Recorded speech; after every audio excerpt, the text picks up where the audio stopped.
Good afternoon সবাইকে, আশা করি সবাই ভালো আছো। তোমাদের ভালোবাসো, ভগবান আশীর্বাদ আমরা সবাই ঠিক আছি। গুড আফটারনুন বলছি মানে 12টা বাজেই। আর আজকে অনেক দিন পর একটা ডেইলি ব্লগ আমি শ্যুট করছি, জানি না কতটুকু করতে পারবো, কারণ মধ্যে কি হয়েছে ঘরের কারোর শরীর ভালো ছিল না, ইনফ্যাক্ট আমারও মানে 15-20 দিন থেকে এরকমই চলছে। আজকে প্রথম ভাইয়ের হলো, তারপরে চিন্টুর, বনুর, রিও, প্রীত, আমি, শুধু মার হয়নি। তো যাই হোক, অনেক মানে ঝড়ঝাপটা গেল, তার মাঝে আমি আর ব্লগ স্টার্ট করিনি। তো আজকে ভাবলাম একটু ভালো লাগছে আর রবিবার দিন একটু স্টার্ট করি। এই যে সকাল সকাল উঠে আজকে একটু দেরি করে উঠেছি যেহেতু রবিবার। এই যে মা এখন ঘর ঝাড়ু দিচ্ছে, মোটামুটি এমনি ঘর গুছানো হয়ে গেছে, ঝাড়ুটা বাকি ছিল। মা ভালো করে বারান্দা ঝাড়ু দিয়ে আসলে যে এখন ঘর ঝাড়ু দিচ্ছে। এই পাশে আমি রান্নার প্রিপারেশন করছি, রান্না সানডে তো তাই একটু দেরি হলো, রান্না অলমোস্ট হয়ে গেছে। তো তোমাদেরকে এবার দেখি। এই যে দেখো জাস্ট ঘুগনিটা মানে বানালাম, দেখতেই পাচ্ছ, ঠেকেই গিয়েছি, গিয়ে ব্লগটা স্টার্ট করছি। আর ঠান্ডার দিন তো দারুণ লাগে, আর গরম গরম আমার তো ধনিয়া পাতা দিলে খুবই বেশি ভালো লাগে। আমি গরম দিনেও যদি পাই আর কি ধনিয়া পাতা তাহলে দিই। আর মটরটা একদম পারফেক্ট সিদ্ধ করেছি, কারণ আমার বর আবার একটু কম সিদ্ধ হলেও খেতে বারবার শুধু বলবে যে কম হয়েছে সিদ্ধ, কম হয়েছে সিদ্ধ। আমার মার আবার একটু মটরটা ভালো মানে গোটা গোটা থাকলে ভালো লাগে, কিন্তু ওর আবার একটু ভালো করে বয়েল হতে হয়। তো যাই হোক, ওর পছন্দের মতোই করেছি, যেহেতু এতদিন পরে কোর্ট থেকে আসবে।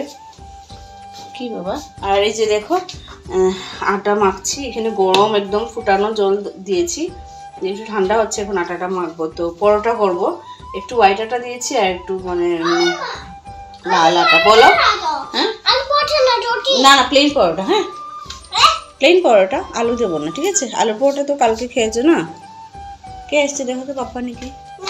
যেহেতু অনেকদিন পরে আসবে তাই ওর পছন্দেরই খাওয়া হচ্ছে। ও ঘুগনি খেতে ভালোবাসে, ঘুগনিটা আবার একটু ভালো করে বয়েল করে নিলাম। তো চলো আটাটা মেখে নিই, আগে বাচ্চাদেরকে দিয়ে দিই। হটকেসটা আবার বনুর ওইখানে ওই দিন মাছ খিচুড়ি বানিয়েছিল, ভাই ওদেরকেও দিয়েছে।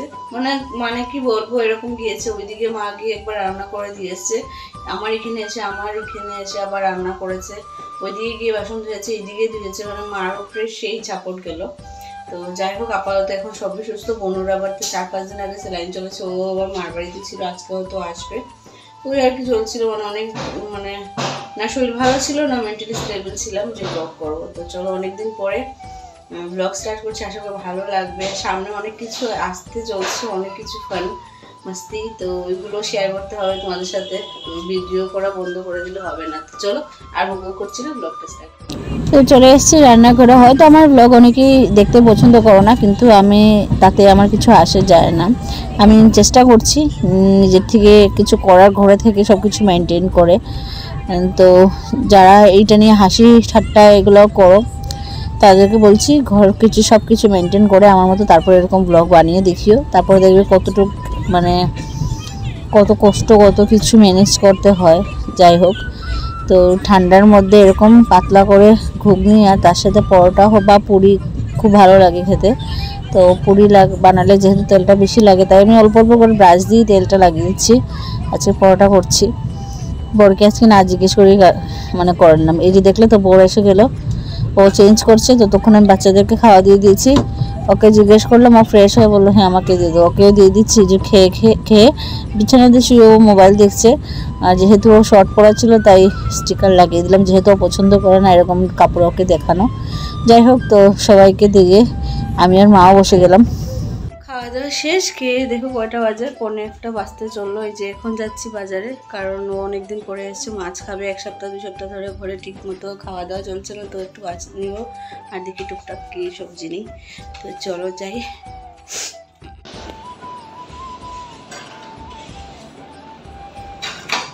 এটিএম এসেছিলাম টাকা উঠাতে, সো টাকা উঠালাম। চলো এবার বাজার করে আসি। বেশি কিছু বাজার করবো না, মাছ নেব আর মাছের সাথে বরের পছন্দের সবজি নেব। চলো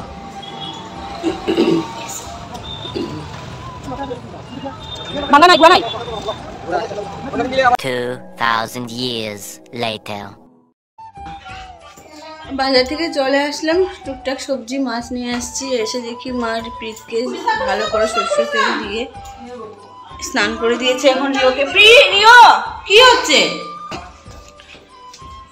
কারণ সবারই জ্বর হয়ে গেছে, আর ডক্টর বলেছিল ভালো করে ওদেরকে সরষের তেল মাখিয়ে স্নান করে দিতে। তো কে নিয়ে এসেছি তোমাদেরকে এবার দেখিয়ে দিই, তারপর রান্না চাপাতে হবে। শুধু দুপুরে খাওয়ার জন্য 4 পিস কাতলা মাছ নিয়ে আসলাম, যেহেতু রাত্রে আবার খাওয়া হবে না, আর বাসি মাছও খেতে চায় না। 4 পিস মাছ আনলাম। এই 4 পিস মাছ কত পড়েছে বলতে 480 রুপিস, মানে 4 পিস মানে 20 করে একটা পিস পড়লো। মানে মাছের এত দাম কি বলবো, 400 টাকা করে কিলো কাটা, আর যদি গোটা আনো তাহলে হয়তো 300 টাকা করে। তো যাই হোক, এই যে সবজিও নিয়ে আসলাম, বেশি আনিনি, মোটামুটি এনেছি। ফুলকপি দিয়ে মাছ করবো, ওর পছন্দের খাওয়ার একটা। আর শসা, আলু, পেঁয়াজ, টমেটো, টুকটাক যা ফিঙ্গার, ছোটো ফিঙ্গার আনলাম। তার সাথে দুজনে একটু কাজু আর আলমন্ড আনলাম। তারপরে কালা লবণ এনেছি, মানে কি যেটাকে বিট নুন বলে, এরকম আমাদের দিকে ছোটো ছোটো পাথরের টুকরোর মতো পাওয়া যায়। এটাকে ধুয়ে তারপরে গ্রাইন্ড করে নিলে হয়ে যায়। একটা বাঁধাকপি এনেছি। তো আর কি, তো এখন সব কিছু গুছিয়ে নেব, কারণ রান্না চাপাতে হবে। আর আলু না, আজকালের আলু দেখতে খুব সুন্দর হয়, কিন্তু তারপর আবার মিষ্টি বেরিয়ে যায়। তো আগের কয়েকটা আলু ছিল, তাও আমি 1 কিলো আলু এনেছি, বেশি 1 কিলো না, সরি 2 কিলো আলু এনেছি, বেশি আনিনি। আবার বলে এসেছি যদি মিষ্টি হয় তাহলে কিন্তু আলুগুলো ঘুরিয়ে দিয়ে আসবো। আর লাউটা তো আজকে বানানো হবে না, আর বাঁধাকপি ফ্রিজে ঢুকিয়ে লাভ নেই, এগুলো বাইরে রাখলেই ভালো। তো লাউ আর বাঁধাকপিটা বাইরে রেখে দিলাম, বাকি সবগুলো জিনিস গুছিয়ে নিলাম। ফুলকপি যতটুকু লাগবে ততটুকু কেটে নেব, কারণ এটাকে আবার ফাঁপ দিয়ে ফেলতে হবে, মানে একটু গরম করে তারপরে জলটা ফেলে দেবো, তাহলে তোমার গ্যাসটা এগুলো হওয়ার সম্ভাবনা থাকে না। এই যে নুন দিয়ে ভাতটা ফুলকপিটাকে বয়েল করে নিয়েছি, সকালের ঘুগনি আছে। এখানে শসা আনলাম, তো শসাকে একটু লঙ্কার গুঁড়ো আর নুন দিয়ে মেখে দিয়ে দেবো, বড় বাচ্চারা খেয়ে নেবে। রিও তো খেতে খুব ভালোবাসে, কিন্তু ওর অল্প ঝাল লাগছিলো বলে ওকে ধুয়ে খাওয়ার জন্য দিলাম। আর এই পাশে মাছে হলুদ নুন মাখিয়ে রাখলাম, আর অল্প তেল বেরিয়েছে, ওই তেল দিয়ে ধরো 2টার মতো বড়া হবে, ওইগুলো করে নেবো। বড়া তো একটু খাই না, আমি আর মাই খাই তেলের বড়া, তো পরে করব গরম গরম। আর কালকে হচ্ছে মা ডালের বড়া করেছিল, ওইগুলো রয়েছে, ওইগুলো খাওয়ার সময় গরম করে নেবো।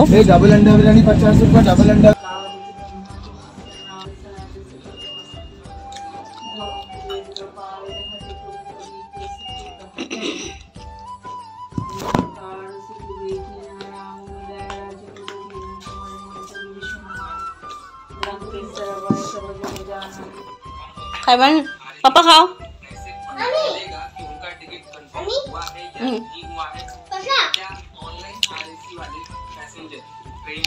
পাপা এক পিস খাও। শসা নুন দিয়ে আর কাল মরিচ দিয়ে মেখেছে, খেয়ে দেখো।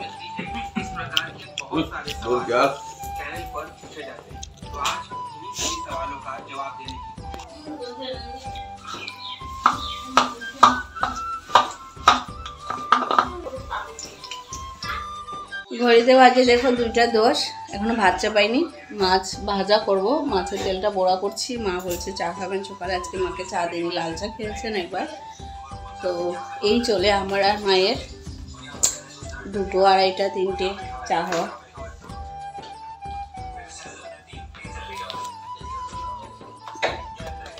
মার পুজো শেষ, বাচ্চাদের স্নান শেষ, এখন মা চা হবে, খেয়ে এই পাশে দেখো বিট নুনটাকে পাউডার করে নিলাম, অল্প পরে ডাব্বায় ঢেলে নেব, কারণ গরম গরম তো ঢাললে আবার ঘেমে যেতে পারে। আর মাছের ঝোলটা অলমোস্ট হয়ে গেছে, এখন ভাজা মাছগুলোকে দিয়ে দেবো। ভাতটাকেও গরম বসিয়ে দিয়েছি, রান্না অলমোস্ট কমপ্লিট। তো চলো, এবার ঠান্ডা হয়ে গেছে অল্প, এখন এগুলোকে কোটায় ভরে রাখি। আমার বরের কিন্তু খুবই পছন্দ বিট নুন, আর এমনি যে কিনতে পাওয়া যায় এই বিট নুন আর এই বিট নুনের মধ্যে অনেক তফাৎ আছে। রাত্রে ডাল ছিল, ওইটাও গরম করে নিলাম, কারণ প্রীত তো মাছ খাবে না। তো ডালের বড়া, ঘুগনি আর শসা আর মাছের তরকারি হলো আজকের মেনু। সব শেষ করে স্নান করে চলে আসলাম। তো চলো এবার, মা তো এখনো আসেনি, তো প্রীত আর পাপাকে ভাত দিয়ে দিই। মা হঠাৎ করে ফোন করে বললো যে মা খেতে আসবে না, ওদের এখানেই খেয়ে নেবে। তো যাই হোক, ওদেরকে খাওয়া দিয়ে, মানে বর আর বাচ্চাদেরকে খাওয়া দিয়ে আমিও খেয়ে নিলাম। খেয়ে চলে আসলাম বিছানায়। আজকে বিছানার চাদর, তার মধ্যে তোমার বালিশের কাভারগুলো চেঞ্জ করেছি, এগুলোর কাভার লাগানোর সময় পাইনি, তো এখন লাগিয়ে নিচ্ছি। এখন রিওকে ঘুম পাড়াবো, তারপর আমি অল্প রেস্ট করব। ঘুম থেকে উঠে রিও ঠামিকে না দেখতে পেরে খুব কান্নাকাটি করছিল। তো বললাম চলো কামার ঘর থেকে অল্প সময় বসে আসো, কিন্তু ঘরে এসে তোমার পড়তে বসতে হবে। তো চাটা খেয়ে ঘরে চলে এসেছিলাম। তো এই যে দেখো, ঘরে এসে রিওকে আগেই বলে গেছিলাম যাব, কিন্তু ঘরে এসে তোমার পড়তে বসতে হবে। তো ও এসেই ওর কথা মতো ও বসে গেল। দেখো পড়াচ্ছি ওকে।